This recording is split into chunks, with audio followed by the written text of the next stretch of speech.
city of Melbourne is home to one of the world's most harmonious and culturally diverse communities. UNESCO recognizes Melbourne as a creative city in 2009. Some of the Australian oldest cultural institutions, like State Library of Victoria, are located in Melbourne. It is also home to an array of literary organizations, which is why it has been termed a city of literature, giving it an intellectual color.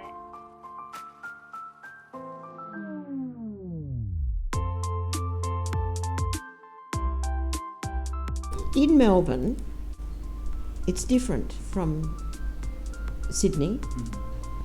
It's much more eclectic in Sydney. You can have an art practice that is unique and it will have a chance. In Melbourne, there's a scene. It's very academic.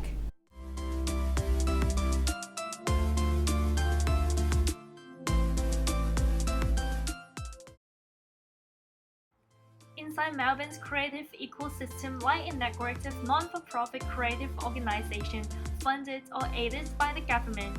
Abbotsford Convent is one of such organizations.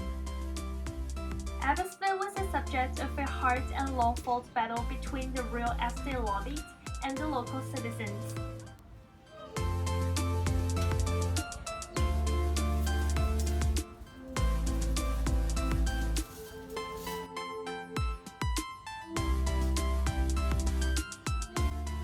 Mary is an artist who followed the legal battle for Abbotsford for close to half a decade. She has also spent over half of a decade at the Convent as an artist in residence. She is the subject of this documentary. I applied to come here and map the convent 6 years ago, 2013. I just applied. I said that I wanted to map, which I knew would be attractive to them. The arts industry probably produces as many boring jobs as it produces exciting ones. The means and operation people in the place like Abbotsford are the ones who make sure the light stays on and the bills are paid. If artists are the field of Abbotsford, the people who run it are definitely its steering wheel.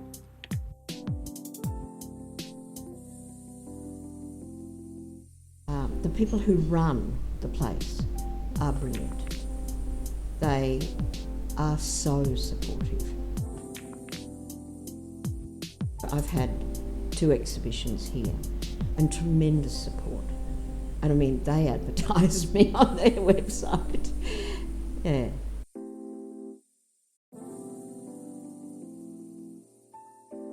They're fabulous. They really, they had a manifesto when we won the day in court and this place became the people's.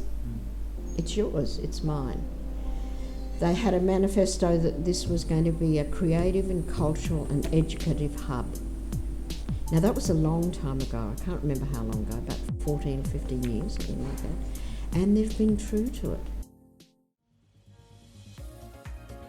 In this state and age of everything digital, being able to market your art is probably as important as making it, especially when it comes to its financial viability. A pottery studio at Abbotsford branded their pottery really well and advertised a sale they were having on Facebook last year. They ended up with huge queues of people jostling to get in. On the other hand, Mary, with her beautiful glow-in-dark installation she put up on the same day, could not generate any footfall at all. This points to one of the most complicated questions artists face in the arts industry: exposure. I had that beautiful work I had of this wrapped studio on the wall over there. No one turned up. Intellectuals have extensively theorized a multiplier effect that places like Abbotsford have on creativity and productivity. Thus, collaborations between artists and interactions between them are greatly encouraged here. And they're always trying to encourage us, like for open day and when we're coming up to open spaces, to do collaborative works. And unconsciously you are feeding from other people's back. You're not copying, just unconsciously you're picking up. And that's really beautiful. And it's also when you're totally distressed and feel like a failure and you've had bad feedback and so forth, there's always someone there, sit you on the couch.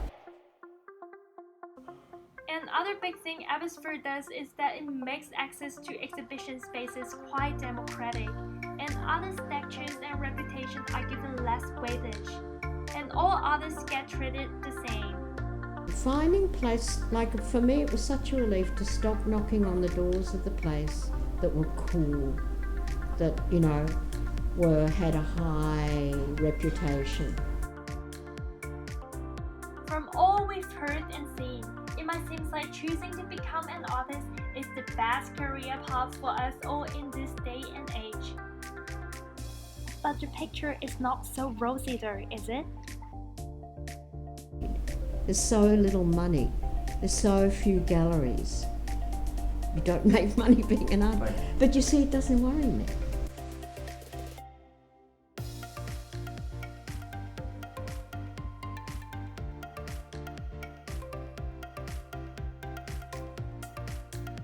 They've got PhDs and they're standing there in a gallery 8 hours a day asking people not to touch the paintings.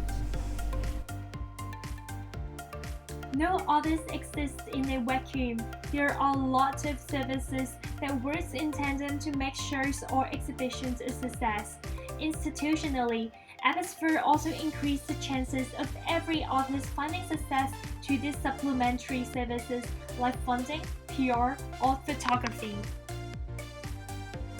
I applied for a grant to do a work and I didn't get the grant, but the Abbotsford Convent really liked the idea of the work, so they gave me the space where I showed it for nothing, and they gave me enough money to pay the photographer.